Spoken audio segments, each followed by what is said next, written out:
بسم اللہ الرحمن الرحیم، السلام علیکم۔ آپ کا دوست سلمان حیدر۔ دعا ہے پروردگار سے کہ اس نے آپ کو اور آپ کے اہل خانہ کو اپنی حفظ و امان میں رکھا ہوا۔ پشاور ہائی کورٹ سے پاکستان تحریک انصاف کو جو جھٹکا لگا ہے، ڈیفینیٹلی اس پر بات کرنی، بہت سی چیزیں کلیئر ہو گئی۔ اس کے بعد چیف الیکشن کمشنر امریکہ چھوڑ کے گئے، پاکستان کو چھوڑ کے امریکہ گئے ہیں۔ اس سے متعلق خبریں کچھ ڈفرینٹ ہیں بالکل۔ اتنا حساس موقع ہے کہ مخصوص نشستوں والا معاملہ ہے، ضمنی انتخابات معاملہ دیگر کئی چیزیں۔ اس موقع پر یہ ذاتی نوعیت کا دورہ کیا ہے اور حقائق کیا ہے، وہ بھی میں نے آپ کے سامنے رکھنے۔ اور علی امین گنڈا پور کی ملاقات کے عمران خان صاحب کو پتہ چلا ہے جی، اس پہ آپ کو آفیشیل ورژن دینا ہے۔ جاوید لطیف صاحب، جی ہاں، انہوں نے نواز شریف صاحب کی لاہور کا حلقہ یاسمین راشد صاحب کے مقابلے میں نواز شریف صاحب کو شکست فاش ہوئی ہے جی، انہوں نے اس بات کو خود قبول کر لیا ہے۔ جی ہاں، وہ خود تسلیم کر رہے ہیں، اس شکست کا اعتراف کر رہے ہیں اور اسٹیبلشمنٹ پر ایک بہت تگڑا الزام بھی لگا رہے ہیں کہ جب بھی ہم ٹرٹر کرتے ہیں تو ہم پہ کون سی دھمکی دی جاتی ہے۔ بڑی انٹرسٹنگ فیکٹس ہیں جو میں نے آپ کے سامنے رکھا۔ تو سب سے پہلے پاکستان تحریک انصاف کے آج اس فیصلے کی سب سے بڑی خبر ہے جو پشاور ہائی کورٹ سے آئی ہے، اور اس میں کوئی اتنی گھبرانے والی بات بھی نہیں ہے۔ کل سے سماعت چل رہی تھی اور مخصوص نشستوں والی، اور سنی اتحاد کونسل نے 2 درخواستیں دی تھی کہ ایک تو ہمیں خواتین کی مخصوص نشست دی جائے، دوسری ہمیں اقلیتوں کی مخصوص نشست دی جائے۔ تو 5 رکنی لارجر میں سماعت کرا تھا، انہوں نے پہلے فیصلہ محفوظ کیا۔ فیصلہ محفوظ کرنے کے بعد 5 کے 5 ججز نے فیصلہ سنایا کہ مخصوص نشستیں پاکستان تحریک انصاف کو نہیں ملیں گی، یعنی سنی اتحاد کونسل کو نہیں مل سکتی۔ پاکستان تحریک انصاف نے غلط طریقہ، یعنی سنی اتحاد کونسل نے غلط طریقہ اختیار کیا ہے اور قانون کے مطابق اور رولز کے مطابق یہ نہیں ہو سکتا۔ اور ساتھ ساتھ یہ بھی کہا اس فیصلے میں کہ الیکٹورل کالج پورا کرنا ہے، کیونکہ سینٹ کے انتخابات ہیں، مکمل طور پر اسٹرینتھ ریکوائرڈ ہے قومی اسمبلی کی، مکمل طور پر چاروں صوبائی اسمبلیوں کی اسٹرینتھ ریکوائرڈ ہے۔ تو انہوں نے کہا اس وجہ سے دیگر جماعتوں کو جو الیکشن کمیشن نے بندر بانڈ کی تھی نا، یعنی سنی اتحاد کونسل کی یا پاکستان تحریک انصاف کی مخصوص نشستوں کا، یہ پورا اسکرپٹ پلان ہر چیز کس طریقے سے ہے نا، تو عدالت و قانون کے حساب سے چلتی ہے، جو چیز سامنے اس پہ چل سکتی ہے۔ جنہوں نے وہ بساط بچھائی اس پہ کچھ نہیں ہوتا، نہیں تو عدالتوں نے سارے فیصلے کرنے تو پھر گواہ نہ بلایا جائے۔ وہ گواہ، وہ جرا، وہ بڑا ہی میٹر کرتی ہے۔ تو جس طریقے سے وہ پلیٹ تیار کی ہے، تو جو پلیٹ میں کھانا تو وہی ہے نا، تو انہوں نے تو ایویڈنس کے اوپر ہی ساری بات کرنی ہے۔ تو انہوں نے کہا جو دیگر جماعتوں کو نشستیں دی گئی ہیں پاکستان تحریک انصاف کی یا سنی اتحاد کونسل کی، وہ بھی واپس نہیں لی جائیں گی۔ تو بڑا فیصلہ ہے جی، کوئی شک نہیں، پاکستان تحریک انصاف کو ایک زبردست قسم کا جھٹکا لگا۔ اب یہ سپریم کورٹ جائیں گے، مجھے وہاں سے 90% امید ہے کسی طرح کا کوئی فیصلہ آئے گا، کیونکہ ایسے ہی نہیں انتخابی نشان واپس لیا گیا، تو وہ واپس لینے کا مقصد ہی یہ تھا۔ تو اب سارے صوبوں والی جو ہیں، ابھی لاہور ہائی کورٹ کا فیصلہ آنا ہے، سندھ ہائی کورٹ کا فیصلہ آنا ہے، اور اسلام آباد ہائی کورٹ کا فیصلہ، یہ تمام فیصلے اکٹھے کمبائن ہو کے سپریم کورٹ جائیں گے۔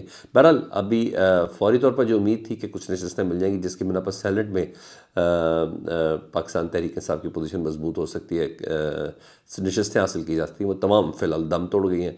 اب سینٹ میں یہ سب نہیں ہوگا۔ تو بہرحال پاکستان تحریک انصاف احتجاج کرے گی یا کسی اور پلیٹ فارم پہ جائے گی، سپریم کورٹ تو انہوں نے جانا ہی جانا ہے، ان کو چننے میں اب تھوڑی آسانی رہ جائے گی۔ ہاں، علی امین گنڈا پور کی کل ملاقات ہوئی تھی نا شہباز شریف صاحب سے، تو ودن پی ٹی آئی حلقے کافی زیادہ تنقید کی جا رہی تھی، پوچھا جاتا ہے بھائی کیوں ملاقات کی ہے، کس کے کہنے پہ کی ہے، کس کی اجازت ہے، کیونکہ عمران خان صاحب تو ریڈ لائن ہے نا جی، ہر چیز پہ اس کے بغیر تو تسلیم بھی نہیں کرتا۔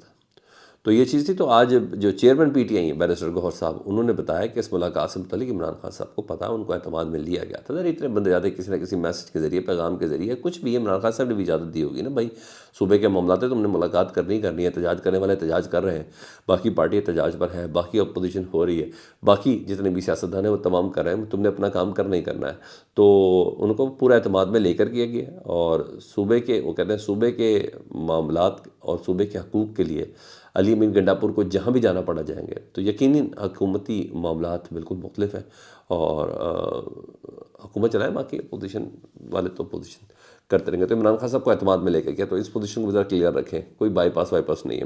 نواز شریف صاحب کہ دونوں بیٹے آپ کو پتہ پاکستان میں حسن اور حسین نواز 2 دن سے، تو سب سے پہلے جی پاناما جائیدادوں میں یہی ایپس کاؤنٹر تھے، مفرور تھے، اور ایک جگہ پہ انہوں نے کہا تھا، آج انکار کیا کہ ہم پاکستان کی عدالتوں میں کیوں پیش ہوں، ہم تو پاکستانی شہریت بھی نہیں رکھتے ہیں، مگر آج وہ کہہ رہے ہیں نہیں، میں نے ایسی بات کبھی نہیں کی، میرے پاس تو دوسرا پاسپورٹ بھی نہیں ہے، میں پاکستانی ہوں۔ تو سب کچھ جب چیزیں تیار ہوتی ہیں تو پھر ایسی ہوتی ہیں. تو سب سے پہلے انہوں نے ہی پاناما کی جائیدادوں کا اعتراف بھی کیا تھا, ٹی وی کے سامنے کیا تھا. حسن نواز آج ایمن فیلڈ کیس میں حسن اور نواز دونوں نیب کورٹ پہنچے اور سرنڈر کیا. سرنڈر کرنے پر آسانی سے ان کے وارنٹ گرفتاری منسوخ ہو گئے. 7ویں مقدمے پر بریت کی درخواست بھی انہوں نے دے دی. اگلی سماعت میرا خیال ہے اگلی پیشی پہ یہ بچے بھی این آر ہو جائے گا, تو ان بچوں والا این آر او بھی کمپلیٹ ہو جائے گا. باپ سے شروع ہوا, چچا چچا سے شروع ہوا, باجی باجی سے شروع ہوا, کزن کزن سے شروع ہوا, دماد دماد سے شروع ہوا, سمدھی سمدھی سے شروع ہوا بچے, اور اب یہ ساری چیزیں کمپلیٹ ہو گئیں. تو یہ ٹارگٹ بھی پورا ہو جائے گا. ٹھیک ہے, یہاں تو یہ ہے.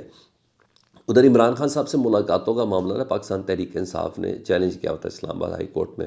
تو وہاں جسٹس ارباب صاحب نے سماعت کی اور انہوں نے کہا یہ کیسے ہو سکتا ہے کہ عمران خان صاحب سے ملاقاتوں کی اجازت نہ دی جائے اور کسی بھی قیدی سے ملاقات کی اجازت نہیں دی جائے. تو انہوں نے ٹائم دیا سپرنٹینڈنٹ جیل اور عمران خان صاحب کے وکلاء کو نا, اور انہوں نے کہا 1 گھنٹے کے اندر اندر نا یہ ملاقاتوں کا میکینزم طے کریں, میں دوبارہ سماعت کرتا ہوں. آدھے گھنٹے کا ٹائم دیا تھا. تو آدھے گھنٹے بعد دونوں پہلا میں ملاقات ہوئی جی شیر افضل مروت اور جیل سپرنٹینڈنٹ صاحب کی. تو شیڈول ہو گیا جی, اور پھر شیر افضل مروت صاحب خود آئے جسٹس صاحب کے ساتھ سامنے. انہوں نے کہا اسٹوڈنٹ جیل کے درمیان میری مشاورت ہو گئی, اب عدالتی حکم بھی آ گیا اور ہم نے میکینزم طے کر لیا. تو عدالت کا حکم آ کہ 4 وکلاء کی ملاقات کرائی جائے گی عمران خان صاحب سے, اور میرا خیال ہے شیر افضل مروت, بیرسٹر گوہر, بیرسٹر حامد اور سلمان صفدر یہی ہوں گے. ہاں, خاص ملاقات کا مقصد جو ہے نا عمران خان سے سخت جو ضروری ہے وہ ہے سینیٹرز کا انتخاب, اور وہ عمران خان صاحب سے اپروو کروانا ہے. سینیٹ کے چیئرمین کا انتخاب, ان کا کینڈیڈیٹ کون ہوگا وہ عمران خان صاحب سے اپروو کروانا ہے. تو اسٹریٹجی بھی طے کرنی ہے. تو یہ تو ساری بساط بچھی اس لیے کہ یہ کسی سے مشورہ بھی نہ کر سکیں. اور اب سپرنٹ جیل نے بڑی حیران کن بات کی. انہوں نے کہا جی دنیا جہان کا ہر بندہ آگے کہتا ہے میں وکیل ہوں, عمران خان صاحب سے ملاقات کرنا چاہتا ہوں. یہ جسٹس صاحب کے سامنے بولا. تو عمران خان صاحب نے تو مجھے 6 نام دیے میں ملاقات کے لیے. تو اب ذرا پوچھ لیتے ہیں عمران خان صاحب سے کہ 6 نام دیے ہیں کہ نہیں دیے, تو وہ بھی بات کلیئر ہو جائے گی. تو بہرحال سپرنٹ جیل نے یہ بات کی ہے. جاوید لطیف صاحب آپ کو پتہ ہے تازہ تازہ زخم لگایا گیا. کچھ بھی کہا جاتا ہے کہ یہ نواز شریف صاحب کی زبان بولتے ہیں, اور کہا جاتا ہے کہ یہ اینٹی اسٹیبلشمنٹ رہنا زیادہ پسند کرتے ہیں تاکہ کروٹ شروٹ بدلتی رہے. اور انہوں نے بڑی زبردست بات کی ہے اور تصدیق کی ہے کہ نواز شریف صاحب والا جو حلقہ تھا نا یاسمین راشد صاحبہ کے مقابلے میں وہ گڑبڑ والا حلقہ تھا. اور اس حلقے کو وہ کہتے ہیں کہ نون لیگ کے لیے بلیک میلنگ کے ٹول کے طور پر استعمال کیا جاتا ہے. اور جاوید لطیف کہتے ہیں کوئی بھی نون لیگی بولتا ہے یعنی ٹر کرتا ہے تو یعنی اپنا بتاتے ہیں کہ میں نے این ایکس 115 اور دوسرا حلقہ جو ان کے بھائی کا تھا اس سے متعلق میں نے کہا کہ بھائی کھولو ذرا ووٹ شوٹ گن لیں.